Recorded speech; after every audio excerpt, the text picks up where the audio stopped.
Hi, and welcome to the Days Gone podcast. I'm Claire Weaver, a screenwriter, author, and Days Gone fan, and this podcast is a place to discuss the game in all its glory, share my opinions, both popular and unpopular, and listen to me fangirl over one of the best games ever made. There will be spoilers ahead, so continue at your own risk. Welcome to the Freak Show. I got an email recently from a listener requesting I do an episode all about the bike in the game. His name's Josh, and he tells me he's a motorcycle enthusiast who has been riding for 13 years and has ridden with his wife across 18 countries to date. When he's not biking around the world, he lives in the Pacific Northwest, and apparently the game perfectly captures the feeling of riding through the region, though I hope with fewer freakers. Obviously, this guy knows a lot about bikes, and he sounded like the perfect person to bring on the podcast. Together, we're going to dig into Deacon's Ride and talk about all the great detail Ben Studio put in the game. Welcome, Josh. Thanks for having me. Thank you so much for joining me. Obviously, you're a fan of Days Gone. When did you start playing the game? I pre-ordered it as soon as I found out it was a thing. Just seeing like the trailers and stuff blew my mind. I played it. I pre-ordered it, got it the same day, took off work, just played it nonstop. I still play it every day, actually. Same. Yeah, same. I've said this on the podcast before. I usually don't get a lot of time for video games, maybe like a few hours a week. Since Days Gone, I play literally a few hours every day. You just got to make time for it, you know? Yeah, it never gets old. How many times do you think you played it through? I am on my fourth playthrough on Survival 2 right now. Cool. Have you done Survival 2 before, or this is your first time? This is my first time on Survival 2. I wish I had just done it sooner. It's definitely the best way to play it.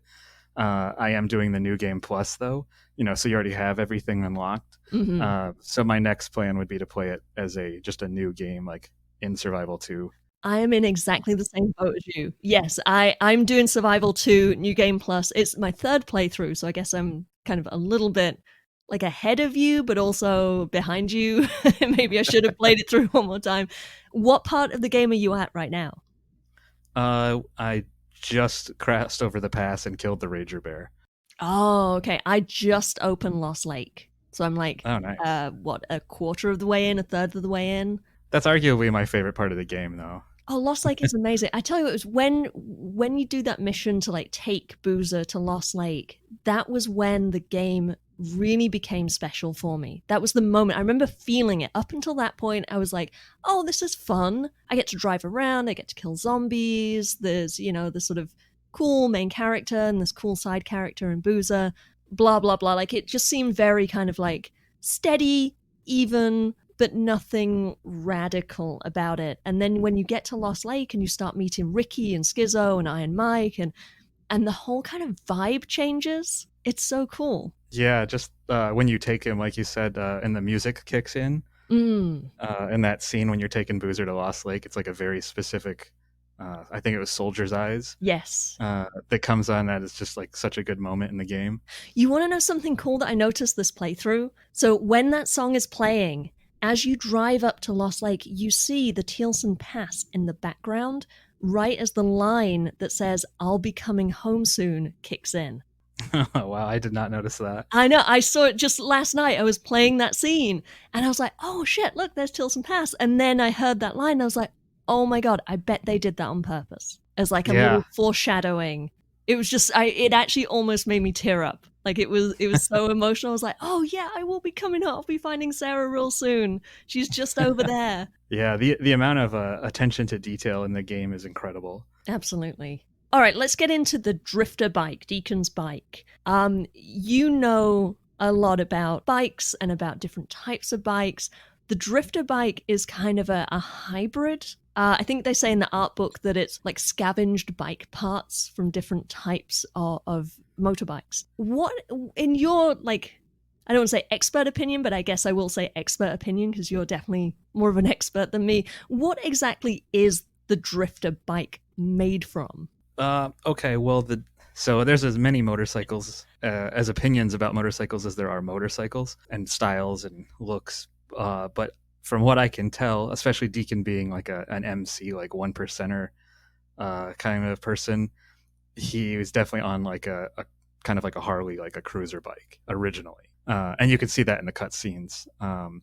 But then I think he's still using basically the same frame for something like that, but has modified it with essentially into like a dual sport bike, or a scrambler, which is a scrambler is also a model that both Ducati and Triumph make, but it is a type of bike.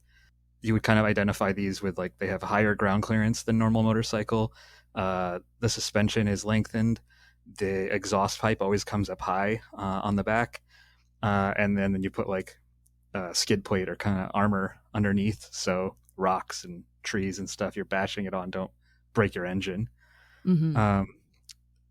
The big difference between like a scrambler and a dual sport is like a scrambler bike was not originally meant for off-road, but it's kind of like modified to do off-road, whereas like a dual sport bike, which is what I ride, is like a dirt bike that they've made street legal, and you put turn signals and a license plate on it basically.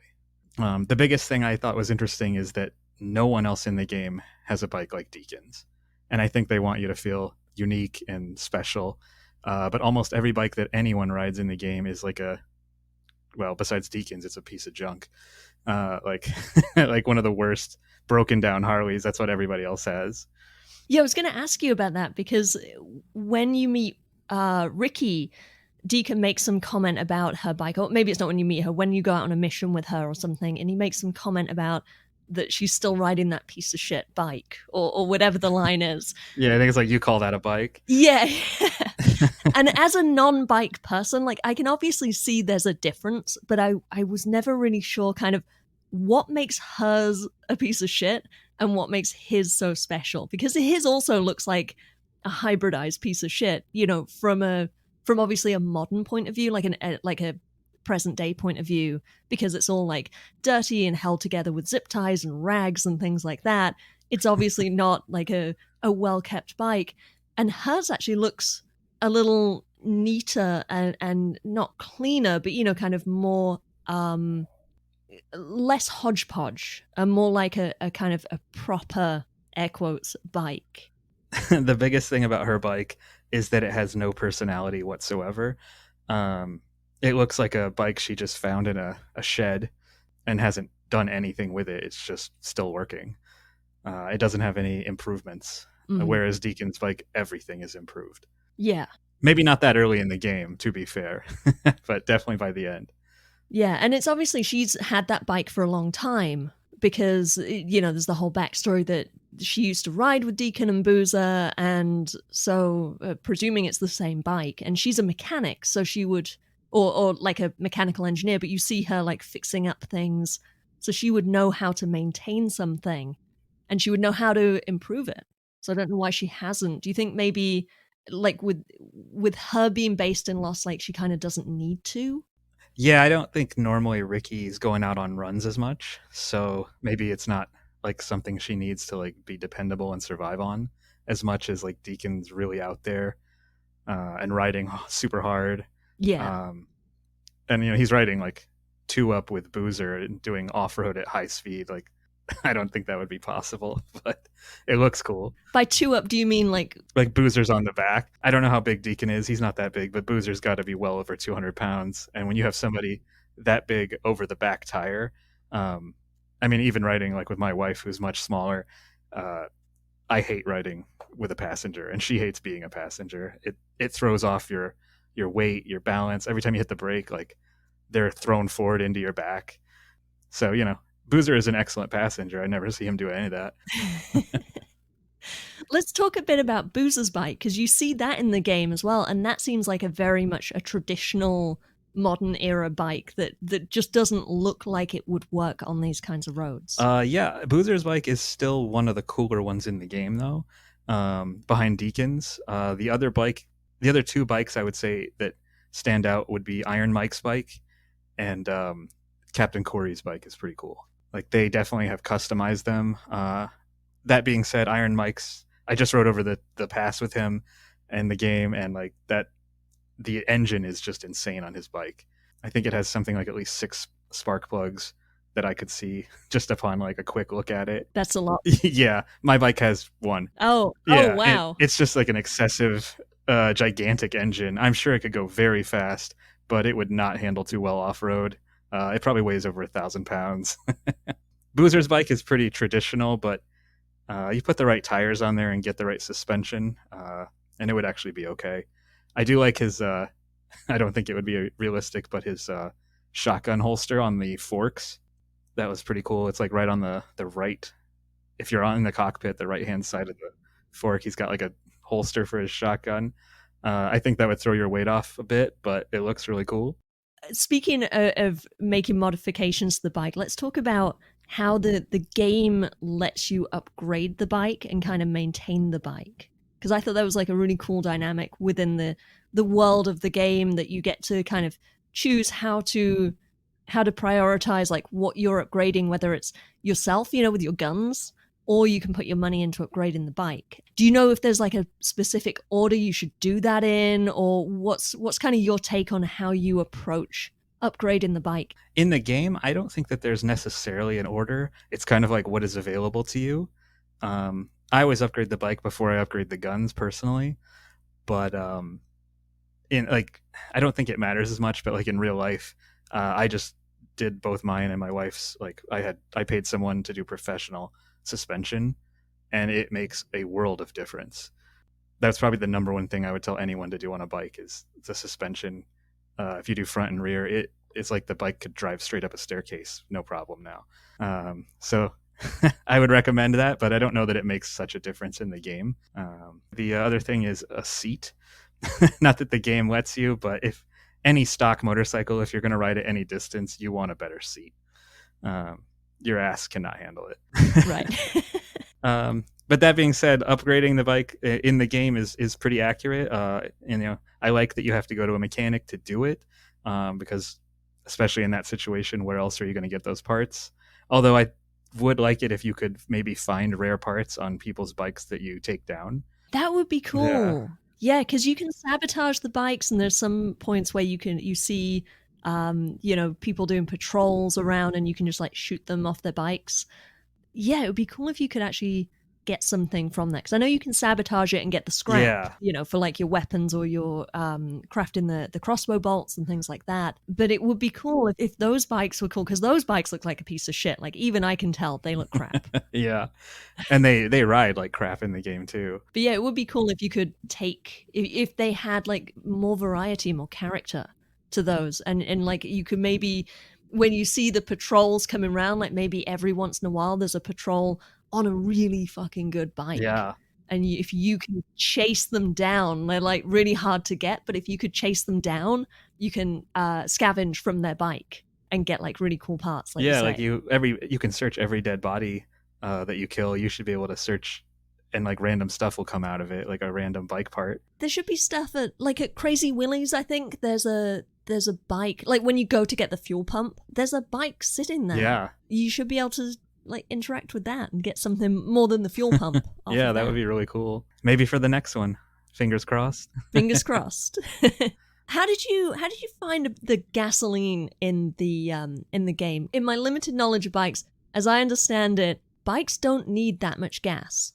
And you seem to run out in the game pretty fast, especially when you have the small gas tank. That is true. His bike gets the worst gas mileage I could imagine, especially early on.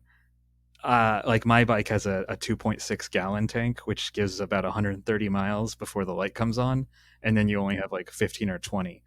That being said, I've had parts in like the Atacama Desert in Chile where my bike, like luckily we were carrying extra fuel because there was no way we were going to make it. And so we have had to scavenge for fuel, and I carry like a pump activated hose under my luggage rack. Like a siphon hose, so I don't have to, use my mouth on that, because that is not fun. So you have literally lived the world of Days Gone. Except for the freakers and stuff, yeah, and all the anarchists and the rippers. But in terms of like every day is wake up, check all the screws, make sure nothing's loose on the bike, load up the gear, and ride for 8 hours, and make sure you never run out of gas.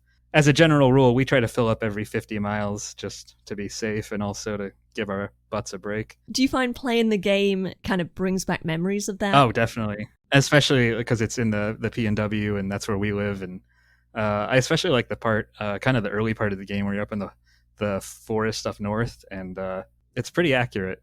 It's what it looks like out here, especially with the inclement weather, like the random rainstorms that come in. It's very realistic. Oh yeah, I can imagine. I love it when the rainstorm comes in and you sort of hear the wind pick up and then you hear the rain start and it's like, oh god, I always feel a chill. Like I literally get cold playing the game because it feels so realistic. I just know I'm about to be drenched in ice cold rainwater. Yeah, that always blew my mind that he's just riding around with like arms exposed, no gloves on. Like your hands would freeze doing that. Anything on a bike is about 20 degrees colder once you start moving than what it is outside. I can imagine. I see people on the freeway here in LA like going 90 miles an hour on a bike in a fucking t-shirt, and I'm like, I know it's a hot day, but it's not that hot, and you must be freezing at that speed on a bike in just a t-shirt. Yeah, it can get cold. I mean, if it's like 90 degrees out, you're fine, except if you fall, you're dead.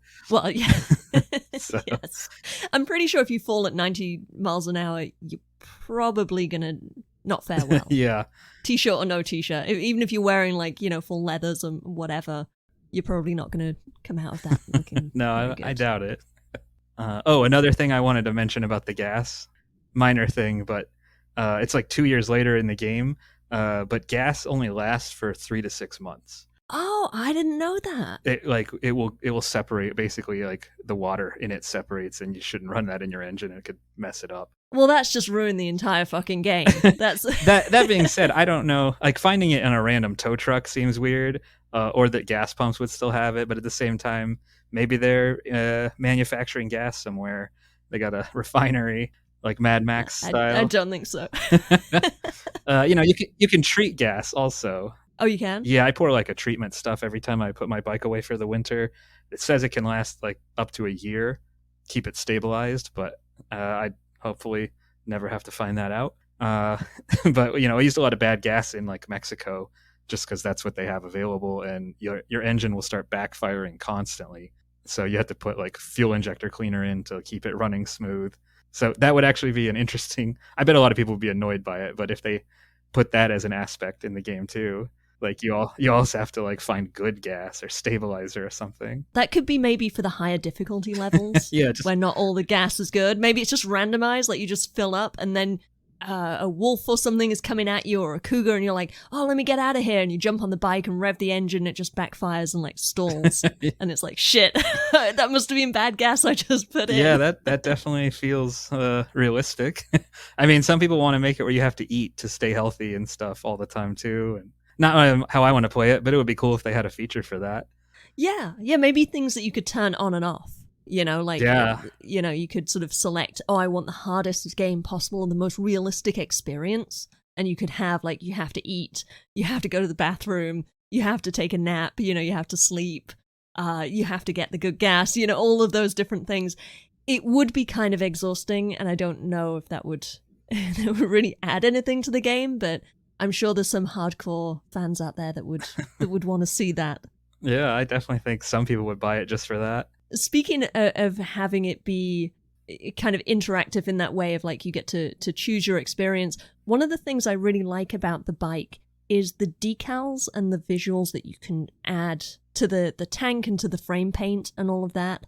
Yeah, I love that. And you get the full spectrum of color basically with like matte paint, glossy, and like glitter paint or whatever it was. So they give you a lot of options. Yeah, I always go for like the designs on the fuel tank, and then I always have the frame painted the copper color because I just really love the copper. Is so cool because it really kind of reacts to the light.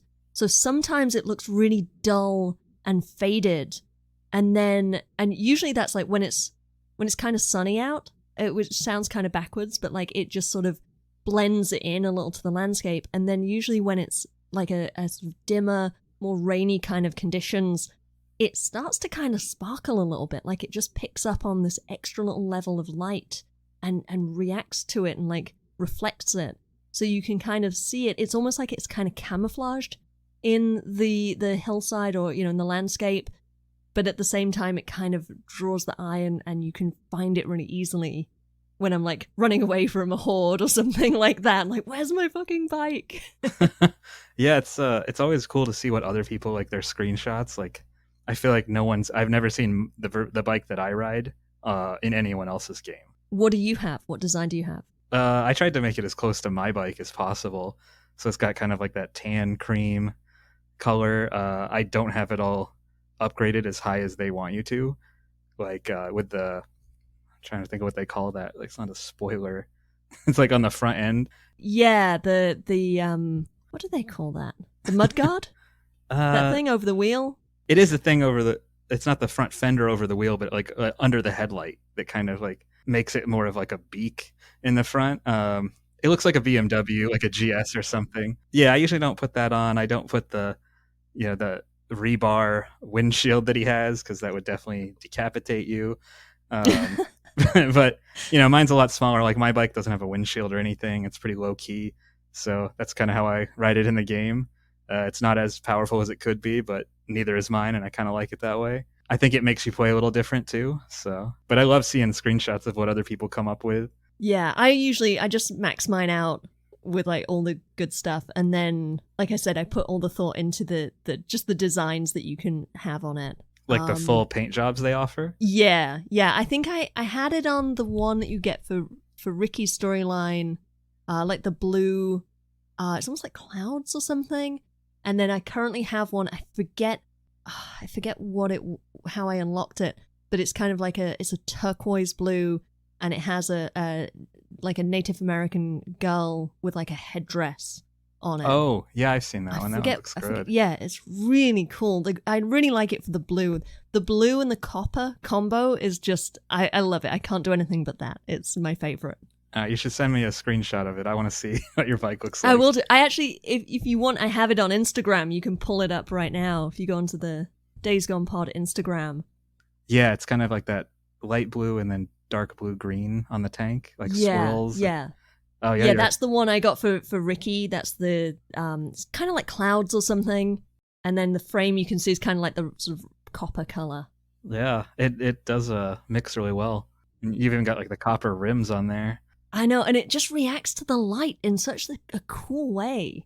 So, all right, so critique what I've done, because I do have that thing that you just mentioned, the decapitation device, I think, on there. I mean, it looks super cool for post-apocalypse, but it looks like it's made out of rebar, and that would, in real life, weigh a ton over right in front of your forks, and that's probably not a good spot for all that weight. But, whatever. And then the thing that kind of holds the headlight up, a lot of, like, if you look up a BMW, like a GS model would have something like that. It's a cool look for sure. Like I said, I just like to ride mine as lightweight as possible. I don't think it really matters in the sense of the game, but in real life it definitely does. Yeah, do you know much about how the choices you make in the game with the bike, how they affect how it drives? Because I honestly didn't notice that much variation, except for when you obviously enhance, like the tires give you better grip, and the engine or whatever gives you a higher speed, and the fuel tank gives you better range. I didn't really notice that much difference with everything else, like when you can change the suspension and things like that. Did you notice anything? I didn't really feel there was a huge difference in most of that. Like you said, like you can go faster. You can, I mean, it says you'll get more damping out of the shocks if you upgrade them, but I can't tell if that actually, I'm sure there's some kind of number that some behind the scenes system is telling it how to react different, but I don't know if I could feel it too much in the game. I will admit I'm terrible at driving the bike. Like I always oversteer. I know on the PC you can change the sensitivity, but you can't do that on the PS4, which bothers me because I suck. I always oversteer, and then I oversteer the other way, and then my brain is like, stop oversteering. Stop doing this. You need to calm down on that control. And I still like oversteer again. I always find like in trying to dodge a tree, I will drive into it all the time. I'm terrible. I have to slow down so much because I can't seem to steer. Huh. Yeah, I wouldn't say I'm great at it because I did kill Boozer the other day when he was on the back. But I do kind of go, full throttle, and I find you just tap the rear brake, and it kind of you'll start to drift, but you don't overdrift too much. Right. So Yeah, I don't know. I think I'm just like not braking properly or something. I don't know. I'm kind of making it sound like I'm worse than I am. I mostly drive full speed with the nitro. And then I wonder why I go up the road. But no, I'm pretty good. I can like dodge most things. But my first playthrough, I was terrible. But I also, going through the Cascade region, as you were talking about the forest area, that's at the beginning of the game. And it tells you at the beginning that you can conserve gas by not accelerating, not revving the engine so much. So I spent most of that region kind of coasting. And like anytime I was going downhill, I wouldn't use the engine at all. Because I thought, this game is going to be really scarce with fuel, and I've got to make sure I'm quiet so the freakers don't hear me. And on my next playthrough, I was like, actually, you kind of don't need to worry about that. You can drive normally because there is plenty of gas. But the problem was I would then drive normally and go into the fucking trees. Yeah, I feel like I've never run out of gas. Maybe because I memorized where all the gas cans are, so I always know where to find some more. I ran out one time right near the end of the game when I was stuck between two hordes and a whole bunch of the militia soldiers who'd come north of the pass, I guess.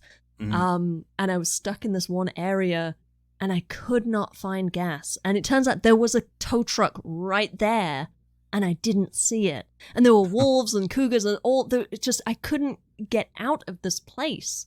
I ended up having to run on foot for about a mile to go get gas from somewhere else and then like sneak my ass back in to fuel up the bike.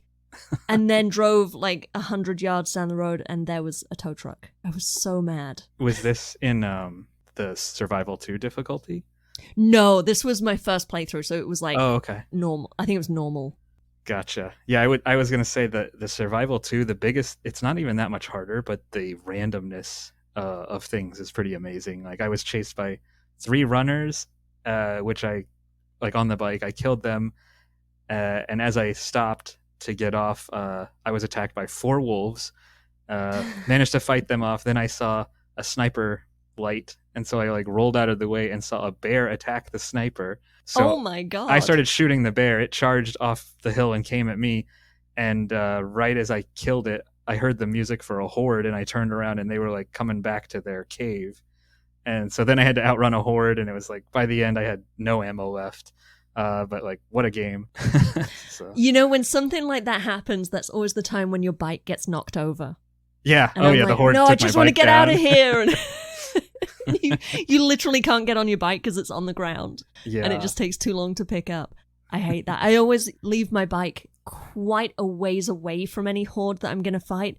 So even though I have to run further, I know that I'm going to have put some distance between me and my bike, and it's not randomly going to get knocked over by some random freaker from the horde. Yeah. Because there's nothing worse than you're just like sprinting away and then you see your bike on its side and you know you don't have time. Yeah. I will say the game, though, does teach good habits. Like when you're going to do something like that, like I always try to position my bike in a good way to get out. Mm-hmm. I always do that. Yes. And that affects like real life. If you're parking on like a hill, you never want to park like into a parking space that's on a slope, like nose first, because there's no reverse on a bike, so you would want to back into that so you can pull up the hill, because otherwise you're gonna have a really hard time trying to push it backwards. So stuff like that, it teaches you little lessons about what bikes are like, and it's very similar to the real thing, because like on a real bike you're using your right hand is the throttle and the front brake, your left hand is the clutch, your left foot is the shifter, and your right foot is the rear brake. And just in the game, like the left trigger is the front brake and the circle is the rear brake. That explains where I've been going wrong, because I didn't know that they were 2 different brakes. Yeah, and that's why you drift with the rear, because you're locking up the back tire. I don't even know which one I use. I think I use them both interchangeably. Sometimes I press both at the same time and feel like a dumbass because I thought they were both the brake, just the generic brake. Oh yeah, no, that they designed it really well to be accurate. So I mean, you can lock them both, and it definitely stops better. But like in real life, you're going to use your front brake about 90% of the time. Unless you're doing off road, then a lot of times your rear brake is better. And then you can do those like lock up the back and slide around. Not that I'm claiming to be that good at that, but it does feel accurate. One thing I wish they had that they don't is like when we do a lot of off road, we stand up on the pegs. It gives you a totally different feel of control when you're off road, and also probably saves your butt a lot because you don't want to be off road like bouncing up and down on the saddle. Like, you want to be able to like lift yourself off that. Yeah, you kind use of your legs as absorb suspension with your knees, keep them like slightly bent, kind of squeeze the tank with them, and you don't lock your arms too much. You just kind of let them push the bars where you need to go. And it would be cool if you could just hit a button and stand up, kind of like I don't know if you've played Assassin's Creed Valhalla, but you can like stand up on your horse to jump off. You can't do much else, but it would be cool if you could stand up on the bike. You can do that in Odyssey as well, I think. Oh, okay. I haven't played that one. I played it before Days Gone, and it just seems like such a distant memory. But yeah, no, that would be really cool if you could do that in Days Gone and like at least, like you say, kind of just stand up a little bit. Because now I'm worried about Deacon's butt. Like, I mean, he's got incredible form when he rides. He's always on it. Right. He does a little stand up when you do big jumps, I've noticed too. He kind of stands up. And I was noting too the audio. If you play the game with headphones, it is amazing. But I saw like a video that they like a making of where they had like a bike on a stand and boom mics, and they were throwing like dirt at the bike, and they captured it amazingly because when you're off road and you hear like little pings of like that's like a rock hitting your skid plate underneath, and that's exactly what it sounds like when you're off roading. It's really cool. I watched that video too, and I've been paying attention to it in the game ever since I saw it, and thinking like, yeah, I'd heard those noises, and it didn't really register what they were. I thought it was more the bike kind of making those noises. And then I watched that video and I was like, oh, of course, it makes sense. It's little rock chips and things and, whatever you're driving over making these noises. Do you happen to know, have you noticed if it does it more in different regions? Like when you're driving through like the desert area, I imagine that would have more dirt kicking up on the skid plate. I haven't noticed that, but now that you mention it, I'm going to do a hard listen for that tomorrow because I would not be surprised if they did that. Yeah, the level of detail in this game is just off the charts. It's so cool. Yeah. That's all we have time for in this episode, but come back next week for part 2, in which Josh and I discuss dealing with those pesky snipers, playing the challenges, and what we'd like to see in a sequel. You can email me your thoughts, comments, opinions, and counter-arguments at daysgonepod@gmail.com. You can also find me moderating the Days Gone subreddit. Thanks for listening. Weaver out.